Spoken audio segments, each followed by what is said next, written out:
This is the Hidden Killers podcast with Tony Brueski, featuring retired FBI Special Agent Jennifer Coffindaffer. Coming to a network near you this fall, the wacky, crazy world of the Adelsons. Don't miss as Donna Adelson gets on crazy phone calls with Charlie. What happens next? No one knows. Kind of how it feels when we're talking about the Adelson family and the interesting moves that they continue to make as charges continue to be levied against the family. Now, of course, Donna Adelson facing those conspiracy murder charges after her son Charlie was found guilty. And here's the fun part about this one. The attorney that Donna has just hired, same one that worked with Charlie, same one that really didn't succeed with Charlie. Charlie's in jail for the rest of his life. Why keep going down that road with the same horse? I think that's the question a lot of us are wondering right now. Joining me to discuss, Jennifer Coffindaffer, retired FBI Special Agent. What was your reaction when you found out that the counsel is Charlie's? He's back at his second chair, but it's still there. Well, I think that they're keeping him on board because he has so much background on this case, right? He's taken it to trial.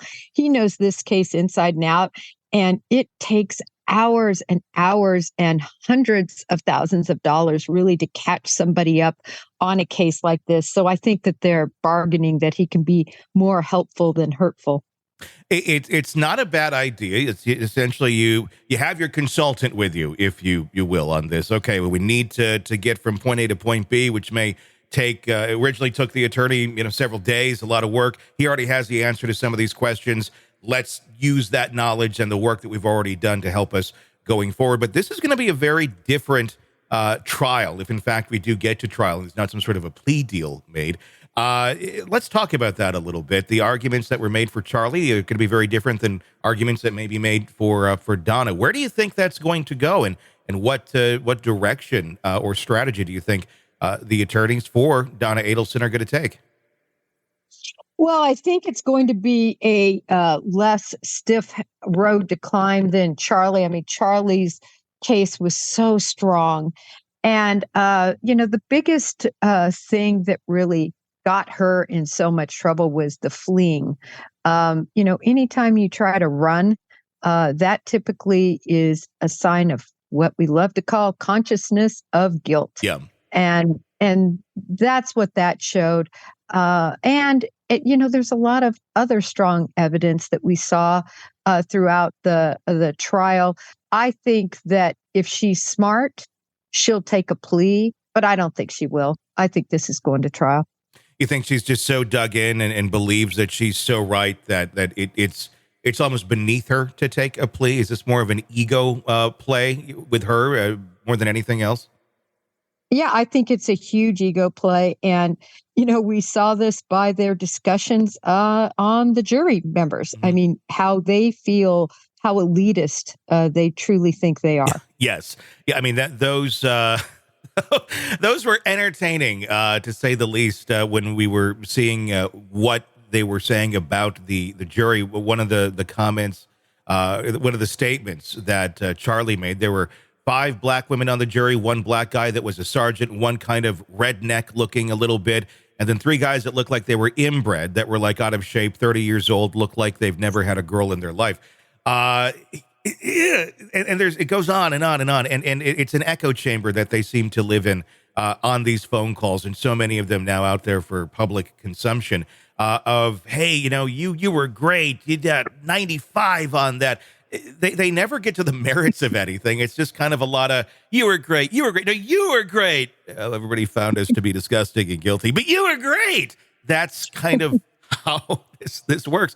Is that, that dynamic right there, is that the bubble that's been created with these people, why we are seeing a whole family being looked at very closely for this conspiracy to commit murder, because of that echo chamber that they all seem to live within?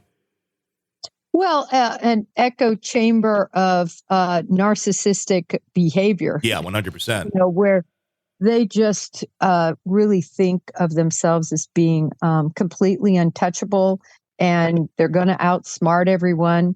And in other words, to put down the jury like they did First of all, how about just talking on these phones, thinking that nobody's going to intercept them and listen to these calls? I mean, this is law enforcement 101 on Yeah. a case like this. I'm going to be down there getting those tapes every single week and listening to them in the car and listening to them constantly with my headphones, right? And they're going to hear every word they have to say, but yet they're so smart. They can outsmart everybody, but they put comments, they make comments and continue to talk. So they're just burying themselves. And it really, though, does give insight as to why they think they can win, even though they can't win. It really does. I mean, is this an example of probably just how frustrating it must be to be an attorney for the Adelsons? Because I can't imagine there's any attorney out there that's saying, hey, those calls, those are fun. Keep doing them. It's like, shut up. Stop talking. Don't do this. But I'm going to guess it's being met by the Adelsons with, we know better than you. We're going to do what we're going to do, because clearly that is common sense. They didn't realize that all these things were going to be released is just kind of baffling. And why no counsel said, shut up, you don't do that. Or if you want to communicate, here's ways you can communicate in private. But I'm assuming never heeded those warnings, or it's really bad counsel that hasn't told them to shut up.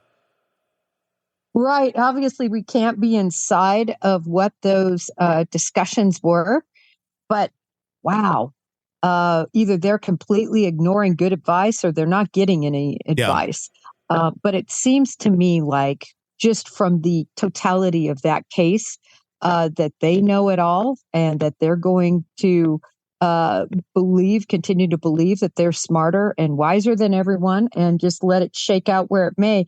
I would love to see what their conversations are 10 years from now, when they're both likely behind bars. What I'm wondering about the Donna Adelson's upcoming trial, the defense that they could put up. I mean, one that would honestly make the most sense if you're just completely out for yourself.